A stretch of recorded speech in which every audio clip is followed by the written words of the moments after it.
Soviet union में क्या होता है कि देखिए क्रुश्चेव जब आते हैं इंडिया में 1955 में आते हैं, और वो आते ही नहीं है, वो दिल्ली नहीं आते हैं, कश्मीर भी जाते हैं, और कश्मीर में जाके वो डिक्लेयर करते हैं 1955। याद रखिए आपका केस जो है वो वहाँ पे यूएन में जा रहा है, नेहरू ने वहाँ पे भेजा है कश्मीर का केस को। भारत के साथ पहला जो पाकिस्तान के साथ एक युद्ध था वो हो चुका है।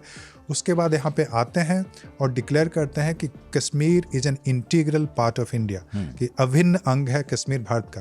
कोई भी दूसरा देश आज तक किया है क्या, मुझे बता दीजिए। चाहे वो फ्रांस की बात करें, अमेरिका की बात करें, ब्रिटेन की बात करें, या जूते जापान की बात करें, नहीं किया है। तो ये क्रुश्चेव 1955 में करते हैं। तो पहला, उसके बाद क्या करते हैं कि यूएन में जो वोटिंग होता है सिक्योरिटी काउंसिल में सोवियत पीरियड में, तो उसमें सारे वोटिंग में एक ही कंट्री है जो कि भारत के फेवर में वोट करता है, वो है सोवियत यूनियन। तो वो होता है। उसके बाद क्या होता है कि भारत और चीन का युद्ध होता है 1962 में, और जब युद्ध होता है तो भारत को भी डर था और चीन भी एक्सपेक्ट कर रहा था कि चूँकि एक कम्युनिस्ट कंट्री था चीन, तो उसको लग रहा था कि शायद सोवियत यूनियन चीन को सपोर्ट करे। 1962 उस समय युद्ध नहीं हुआ था चीन का रूस के साथ। हाँ, तो 1962 में ये लग रहा था कि कहीं रूस ने, लेकिन उसमें सोवियत यूनियन ने एक न्यूट्रल पॉलिसी रखी और कहीं ना कहीं कोशिश किया कि युद्ध नहीं हो। तो उससे चीन को काफ़ी दुख पहुंचा। चीन को लगा कि अरे हम कम्युनिस्ट कंट्री हैं, ये हमारा कम्युनिस्ट कंट्री है, लेकिन ये हमें सपोर्ट नहीं कर रहा है। वो नहीं चाहता था कि सोवियत यूनियन वहाँ पे न्यूट्रल हो, लेकिन न्यूट्रल हुआ तो ये भारत के फेवर में गया।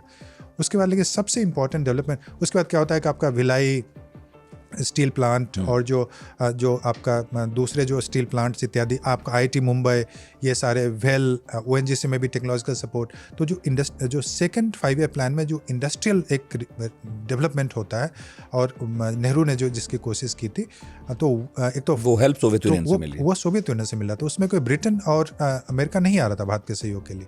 तो इस कारण से जो एक सेंटिमेंट था वो काफ़ी फेवरेबल होता गया। और एक सबसे इम्पॉर्टेंट है 1971, जब आपका बांग्लादेश को इशू को लेकर पाकिस्तान से वार हो रहा था। उस वार में अमेरिका ने क्या बोला कि हम अपना 7th फ्लीट हाँ इंडियन ओशन में भेज रहे हैं। ये तो आप यहाँ का भारत का बच्चा जानता है, और सारे लीडर भी आपको क्लास में कहीं ना कहीं पढ़ाया गया होगा, हमें भी पढ़ाया गया। बिल्कुल। तो उस समय जो एक एग्रीमेंट होता है और 7th फ्लीट, और उसके बाद रूस बोलता है कि मैं भी अपना न्यूक्लियर सबमरीन व्लादिवोस्तोक से भेज रहा हूँ सर इसके लिए। तो उसके बाद ये रुक जाता है। अब जो अमेरिकन इंटरवेंशन की जो संभावना बन रही थी वो रुक गई, वो हमेशा न्यूट्रलाइज की। तो ये आपका हिस्ट्री है। और इस हिस्ट्री को ना तो जो जर्मनी और यूके के एम्बेसडर जो आर्टिकल लिख रहे हैं वो यहाँ पे एक एंटी रशिया नैरेटिव तैयार करने की कोशिश कर रहे हैं, लेकिन वो उनको हिस्ट्री नहीं पता है।